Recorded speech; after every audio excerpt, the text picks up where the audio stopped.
I'm Shawn Anderson. I'm 50 years old in the construction industry. I came here because I was experiencing vertigo, possibly related to TMJ or other misalignment in my neck. The dizzy spells were gradually getting worse over the course of a year. Towards the end, it was almost once or twice a day. Could last a few minutes to occasionally several hours. It was pretty debilitating at time where I'd have to lay down and rest, so maybe a 8 or 9.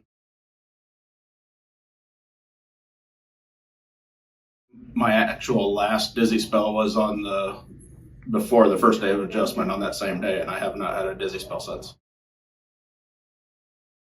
Well, I would recommend this kind of care. I was diagnosed with Meniere's disease and treated in other ways, but before coming here, my neck issues had really not been addressed.